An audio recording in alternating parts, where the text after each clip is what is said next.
In those moments of pause, we have this opportunity to pivot. And the miracle happens in the pause. If you can step away from an argument and just give yourself pause, everything can change. Gabrielle Bernstein, a role model for spiritual seekers. Let's talk about how to regroup when you get triggered and pissed off. Does that sound good? I feel like that's a good episode, right, Josh?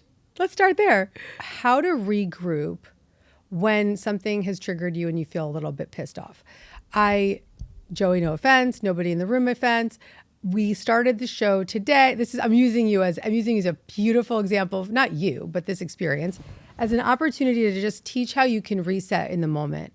Because we walked in, we're changing up things on the back end. We want to sit down, we want to get started. And there's this part of me that loves to just be super efficient and just have everything work out and everything be on time. And when things get off kilter, I get flooded, and you know how that goes. And I think that happens for all of us in our own unique ways. So maybe you wake up in the morning and your kid isn't cooperating and they're, throwing a tantrum before school and you just spill your coffee on yourself and you flip out. Or you have those moments in your day where just everything starts to go awry, or somebody's not showing up for you the way you expected, or things just don't work out. Very common moments in our life. How are we going to show up for them? So here I am. There's sort of this chaos in the beginning, 15 minutes. I turn every real-time experience into an example so that I can teach from it. And I was about to start doing a talk on addiction, which we'll get to in another episode. But I felt in that moment, no, that's not true for me. So I just needed to get back into my body and back into my breath, which I'm starting to feel more and more every second here, and back into gratitude for all these beautiful people who are helping me do this great work right here, and helping myself in this moment to just get back into a centered state so that I can actually be with you fully present and connected. And if we override that step of getting back into connection with ourselves, if we override that, if I had just been like, okay, moving on, going into addiction, I knew right here, right now, that was going to take me out, that I wasn't going to be able to bring my highest and best to the table. And so in any moment, we have the opportunity to pivot. We have the opportunity to get centered. We have the opportunity to release. And it can be this quick. It can happen this fast. And some of it is just about taking a beat, taking a breath, taking a moment, stepping away. And in those moments of pause, we have this opportunity to pivot. And the miracle happens in the pause. If you can step away from an argument and just give yourself pause, everything can change. If you can take a breath on a Zoom meeting and mute yourself, breathing in and letting it go for a moment, honoring and respecting all of the feelings that are up for you, there can be a pivot. The work is really about getting back to ourselves, getting back into center, and particularly getting back into a more calm, less activated nervous system.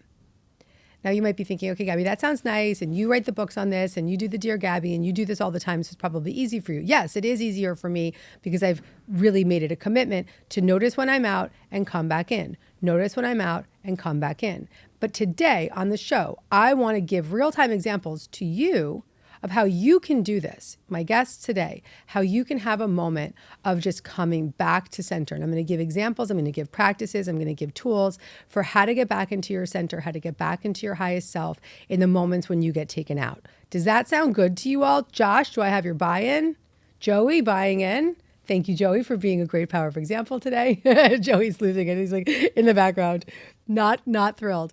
But yeah, no, I mean, everything is a learning moment. Everything is an opportunity for grace. So this is it. We are here right now. Our guests have been in the background witnessing and experiencing sort of the technical discomfort that we had. And here we are.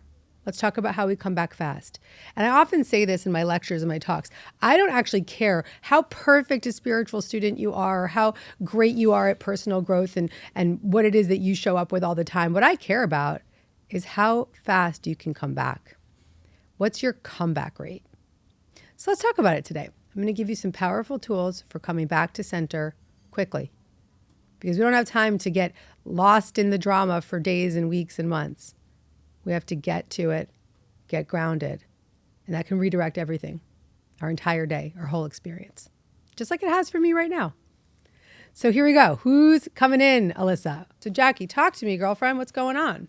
Hello. Oh my gosh. I can't believe this is happening. I would just love some advice on just anxiety in general. My husband travels for work a lot and just the fear. And it's not that we've had infidelity or trust issues. Just every time he leaves out of town, I get like such severe anxiety. It's like I can't sleep. The feelings of something happening to him or him being with people, it's almost like a control thing. I don't know what it is, but it actually causes so much stress for me, for him too, but for me. And it's just something I want to overcome. I don't know if it's from a trigger from childhood. I don't know where it's coming from. I even get teary just thinking about it because I don't know where it stems from. And I just would love some tools to just not have this every time he leaves. I want to be able to enjoy my time. I should be able to be like, yeah, my husband, I have friends, their husbands are gone. They're like, oh my gosh, we love it. We get time to ourselves, a home to ourselves. And I just drive myself and him completely crazy. So Jackie, my love, let's start with the truth, which is that there is a younger part of you that's very activated when he leaves. And Dear Gabby is an opportunity to soothe your system, to help you relax your nervous system, to help you get a little bit more center, and to give you advice on how to really support yourself in those moments.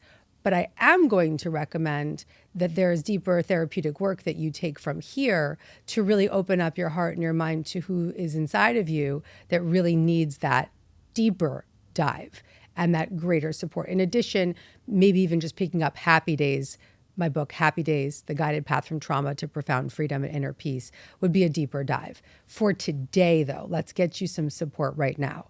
So for today, you came here. You're saying you have anxiety. You're saying that you get anxious when your husband leaves. You have thoughts of infidelity. You're afraid. And I think that you're not alone in a lot of that fear, particularly for those of us who may have had adverse situations in our childhood, or a parent wasn't stable, or we didn't have a strong attachment bond. And so to hold you in that, I want to just be here with you right now. And I want you to know I see you and I understand you very much. I personally get it, and you are very brave to speak up. But I want to give you something that can support you in the interim as you do make the commitment to go do deeper work. Before he is setting off to go on a work trip, or anything for that matter, I think it'd be really valuable to just speak truth, to just come to him and say, hey, you know that I get really worked up about this. I'm committed to working on it. I'm going to go do XYZ, whatever it is, therapy, read Happy Days, whatever your plan is. But I just want to give voice to this right now because it's scary for me. And I know it may not be real to you, but it feels real to me. And I just want to give it voice so that I can just clear some space here. That's a beautiful first step, because sometimes when we just speak truth to what we're feeling, we give it exactly what it needs in that moment, which is just airing out, letting it go, being present with it, not judging it or attacking it or pushing it down, but just giving it voice. If that feels like too much, if it's too scary to be in that truth with him and to give it some voice, give it some voice for yourself. So there's a really beautiful cognitive behavioral therapy technique for catastrophizing. And it's really simple. It's just really going through the issue that you can come up with. And for you, the issues of catastrophizing, or something's going to happen to him, or he's going to cheat on me, all these sort of catastrophizing ideas. And so in the moment, you could say to yourself, what's the worst case scenario? What's the best case scenario? And what's the most likely case scenario? And in those moments, really what you're doing is you're giving yourself the opportunity to not push down or shun or disrespect the catastrophe, the thought. You're just giving it some voice. Then you're giving the voice to the best case, and then you're giving yourself an opportunity to really think your way back into what's the most likely scenario. He's going to go out and he's going to come back, and we're going to be together and we're going to be safe and I am safe. And in that process of really talking to yourself, you begin to care for that trigger. You begin to care for the catastrophizing. And it's just a tool for you to start to get into this practice of kind of developing a new way of thinking, a new way of perceiving things.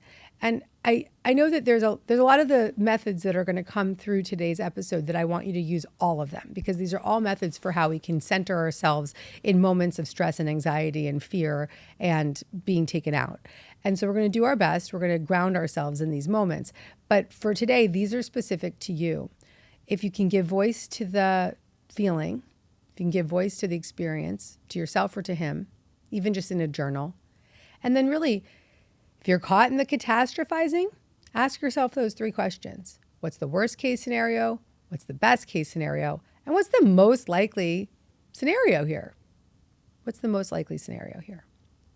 How does that feel, Jackie? Thank you for your advice. I'm getting completely teary-eyed. I think it does. It just stems from not having anybody stable in my life growing up, an alcoholic family, and been on my own since I was 16, and just not having that stability. So I think whenever he leaves, I always just think something bad's going to happen. So I appreciate your advice so much, Gabby. Yeah, and I just want to look at you for a second, Jackie, and I just want to say to you, of course you'd be afraid when he leaves. Of course you would feel triggered. Of course these feelings would come up for you. How could they not? You've lived for so long with this unresolved trauma from your childhood that absolutely deserves your attention, deserves as much therapeutic support as you can have. We're going to send you a copy of Happy Days so you can open your heart to the next steps on this recovery journey. But I really want you to get in the practice of just being like, yeah, this is the that comes up for me. Take away the power of it and just be with it. This is what comes up for me because I've got some big stuff from my past that needs lots of love and care. And I'm going to just be in more acceptance of what is. Yeah, of course this comes up for me. And in that place of acceptance of, yeah, this is the way that I have protected myself from the impermissible feelings of disappointment and sadness and disconnect and fear and terror, frankly. This is what I've been doing to protect myself, and this is the best I could do. My God, Jackie, God bless you. Just take that in and feel me and hear me. I have so much respect for the part of you that gets so scared and gets so activated. And my hope is that just giving it a little bit of airtime, just to start to open up more to you and give you a little bit of insight, is extremely valuable. And so, yes, I gave you some quick tools, but the deeper work is so necessary and it's so available to you. We're going to send you Happy Days. There's some amazing therapy options out there. I really recommend that the deeper work be available to you.